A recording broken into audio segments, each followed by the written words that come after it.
My name is Cordelia, but that name feels like a shadow now. These days, they call me Iris. I like that name. It sounds like a flower or a fresh start. But before I ever became Iris, I lived inside a basement. Yes, child, a real basement. Dark, cold, lonely.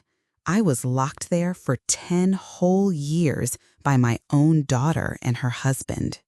I don't tell this story to make you cry. I tell it so you'll know how strong a heart can be, even when it's breaking. Let me go back to the beginning. I was once a proud mother. My only daughter, Beatrice, was the joy of my life. I raised her alone after my husband died in a car crash. We didn't have much, but I gave her everything I had. I worked in a bakery, baked birthday cakes and wedding cookies. I saved every penny so she could go to college and build a better life. She did become better, smarter, fancier. She met a man named Martin, rich, well-dressed, with too much cologne and empty eyes. They got married, bought a big house, and I thought my little girl made it. One winter evening, they invited me to move in with them. "Come stay with us, Mum," Beatrice said with a soft smile. "You shouldn't be living alone anymore." My heart warmed. "You still need your old mother?" I laughed. "Always," she replied. I packed my little bags. I even brought the photo of her as a baby in a pink bonnet. I didn't know that was the last sunlight I'd see for 10 years. The first night in their house, they gave me a cup of warm tea. It smelled like chamomile, but it tasted strange. My head spun, my body felt heavy. The world tilted like a broken painting, and I fell into darkness. When I woke up, I was in the basement. There was no light, just a thin mattress on the ground, a dirty bucket, and 4 walls that never blinked. I screamed. I screamed until my voice cracked. I banged on the door. I cried for help. No one came. I waited. Maybe it was a mistake. Maybe Martin put me here by accident. Maybe Beatrice didn't know. But the door stayed locked. The air grew colder. The walls stayed quiet. The next morning, or at least I think it was morning, Beatrice's voice came through the door. "You'll be safe here, Mum. Don't fight this. It's better this way." Her voice was soft, almost like she was tucking me into bed, but her words cut like knives. "Beatrice," I gasped. "Why? Why are you doing this?" No answer. I learned later that they were in debt. Martin lost money in bad business deals.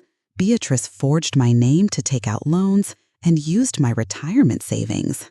They couldn't afford to care for me, but they also didn't want the government snooping around. So they hid me, like an old coat in a closet. Days passed, then weeks, then months. Time doesn't move the same when you can't see the sun. I counted the drops of water leaking from a pipe.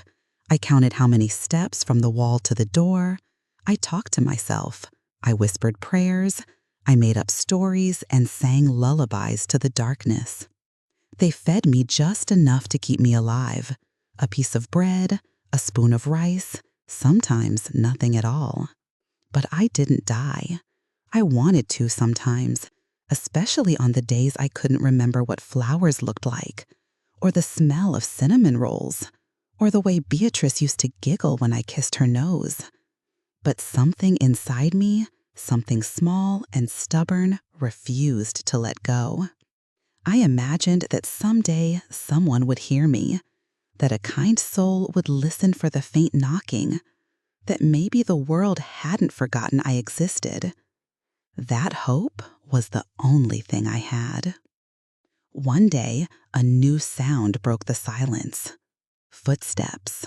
Not Martin's heavy boots, not Beatrice's heels.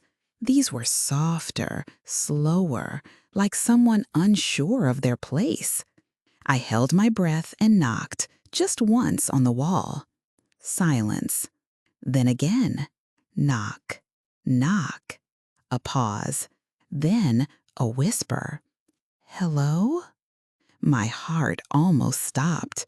Please, I said, my voice cracking like dry leaves. I'm in here.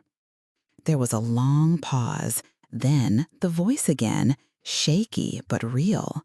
My name's Ezekiel. I live next door. I thought I heard something, but I wasn't sure. I cried harder than I ever had before. He stayed by the wall for hours that day, talking softly. He couldn't open the basement door yet, but he promised me he'd come back. And for the first time in 10 years, I believed someone. Not just in a dream, not just in my imagination. A real person had heard me. But I'll tell you more about Ezekiel in the next part. For now, just remember this. Even when you are locked away in the darkest place, even when the people you love hurt you the most, even when your own voice feels too small to matter, there is still light waiting to find you. And I, Grandma Cordelia, am living proof. The day I first heard Ezekiel's voice through the basement wall, something inside me cracked wide open. Not like breaking, more like a shell finally opening to let the light in. It had been 10 long years since anyone spoke to me kindly. 10 years of silence, fear, and hopelessness. And now, a whisper, a name, a promise. I'll come back, he said. And he did. Every day after that, Ezekiel came to stand near the basement window. It was small, just a vent near the top of the wall, barely big enough to fit his hand. But it was enough. Enough for me to hear his voice. Enough for him to slide in a folded sandwich. Enough for hope to grow. He asked me questions, gentle ones. What's your name? Do you need water? Do you remember what day it is? I told him my name was Cordelia and that I hadn't known the day in years. I told him about my daughter Beatrice, how kind she once was, how Martin used to smile but never with his eyes, how I trusted them both and ended up in the basement. He listened, every word, every pause. He never said, "That's crazy," or "Maybe it's a mistake." He believed me. One day I asked, "Why do you care, Ezekiel?" His answer was simple. Because I know what it feels like when nobody hears you. That made me cry. Ezekiel started bringing tools, slowly, secretly. He didn't want to raise suspicion. He was just a quiet neighbor living alone in a small house with overgrown grass. Martin and Beatrice never noticed him. They thought he was strange and poor. They never saw him as a threat. But Ezekiel was watching, listening, planning. He waited until they went out of town for a weekend. Then, late one Friday night, I heard him tapping on the window. "I'm getting you out." My heart beat so loud I thought it would break my ribs. It took hours. He saw it through the window bars. He pried open the wood. He used all his strength to open the lock. I held my breath the entire time. Then, light. I hadn't seen real light in so long, it burned my eyes. He reached in with trembling hands. "Come on, Cordelia." I crawled out. My legs were weak. I hadn't walked more than 5 steps in years. But Ezekiel held me. He wrapped me in a blanket and carried me out like a baby. The sky was dark, filled with stars. I looked up and whispered, "Am I dreaming?" "No," he said, "you're free." He took me to his home. It smelled like cinnamon and warm soup. He gave me his bed and slept on the couch. For days, I didn't speak much. I was afraid they'd come looking for me, afraid it was all just another trick. But Ezekiel never left my side. He made porridge every morning. He helped me walk again, a few steps at a time. He found old clothes that fit. He even brought me crayons and paper. "You need something to do with your hands," he said. At first, I just scribbled lines, but soon I started drawing faces, flowers, windows, sunshine, everything I had missed. Ezekiel watched quietly as I drew, his eyes soft and kind. One morning I said, "I think I need a new name." He looked at me. "What name do you want?" "Iris," I whispered, "like the flower, like the eye that sees clearly." "Iris," he repeated with a smile. "It suits you." The days turned into weeks. My body grew stronger, so did my heart. I laughed again. I danced barefoot in the kitchen.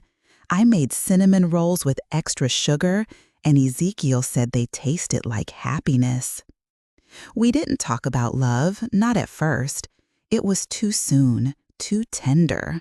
But the way he looked at me when I smiled, the way he never rushed me, never pitied me, just stood beside me, that was love, even if we didn't say the word. One rainy night, I asked him, "Why did you save me?" He shrugged. "I heard a voice that needed help. I just followed it." I touched his hand. "You gave me more than help, Ezekiel. You gave me back myself." His eyes filled with tears, and he leaned in gently. "You gave me something too, Iris, a reason to stay." We didn't kiss that night. We just held hands until morning. Later, we started fixing up his house. We painted the kitchen yellow. We planted roses in the yard. I painted little flowers on the mailbox. Every part of that house held a piece of our healing. People in town started noticing me again. "You're the woman who lives with Ezekiel," they'd say. "You bake pies, right?" They didn't know my past. I wasn't ready to tell it. But they smiled when I passed by, and that was enough for now. One Sunday, Ezekiel brought out a small box. Inside was a ring, simple, silver, with a tiny iris flower on it. "I don't have much," he said, "but if you'll marry me, I promise you'll never be hidden again." I laughed and cried and said yes. Because sometimes love isn't loud. Sometimes it doesn't come in grand castles or shiny cars. Sometimes love is just a man who hears your whisper through a wall and answers. But even as joy filled my new life, a small part of me still looked back at the basement, back at the home that tried to break me. And deep in my heart, I knew what I had to do. I had to go back. Not to get revenge, but to turn the place of my pain into something powerful. Years passed. My hair turned silver, and the crinkles around my eyes deepened. But inside, I felt young, alive. I had Ezekiel's quiet love, a home filled with laughter, and mornings filled with tea, honey, and sunflowers. But the memory of that basement never left me. Not like a ghost, more like a scar. It didn't ache every day, but when it did, I felt it in my bones. One spring morning, as Ezekiel watered the roses, I looked up from my notebook and said, "I want to buy that house." He froze. The hose kept running. "You sure?" he asked. I nodded. "It's time." Buying the house wasn't hard. Martin had passed away from illness 2 years earlier, and Beatrice moved to another town. The house sat empty, forgotten, like no one wanted to remember what happened inside. But I remembered. I bought it under the name Iris Taylor. No one recognized me. My hair was different, my face was older, and I carried myself differently, like a woman who had rebuilt her bones from dust. When I stepped inside for the first time again, I didn't cry. I stood in the doorway and whispered, "You don't own me anymore." The house was cold and quiet, The walls had peeling paint, and dust floated like ghosts. I walked to the basement door. It creaked. I flipped on the light. The stairs groaned under my feet as I descended. There it was, the little cot, the old vent, the metal hook where they used to hang my food tray. I reached out and eventually the stories flowed. A woman named Lila showed her painting of a tree with broken branches. A young man named Ben played soft music and cried while strumming his guitar. A girl named Faith wrote poems with trembling hands and a fierce heart. I told them about Iris, about the basement, about the voice that saved me. And every time I spoke, someone else found the courage to speak too. One evening, after the guests had gone and the candles flickered low, Ezekiel handed me a letter. "I found this in the mailbox," he said. The handwriting looked familiar. My heart paused. I opened the envelope slowly. Inside was a folded piece of paper. It read, "Dear Mom, if you're reading this, you know. I don't expect forgiveness. I don't even deserve it. I was scared. When Dad died, I panicked. Martin said you had money tucked away. I thought if we kept you quiet, we could survive. But it became a prison for both of us. I see your name in the paper now. Iris Taylor. I see what you've made from your pain. And I'm sorry. I wish I had your strength. If one day you ever want to talk, I'll be here, but I understand if you don't. Love, Beatrice." I stared at the letter for a long time, not angry, not sad, just still. Ezekiel rubbed my shoulders. "What will you do?" he asked. I folded the paper and placed it in a small wooden box. Inside were other things, a photo of me and Ezekiel at our wedding, a drawing I made the day I was rescued, and a small purple iris flower pressed between pages. "I'll wait," I said. "If she comes, I'll be ready. If she doesn't, I'll still keep living."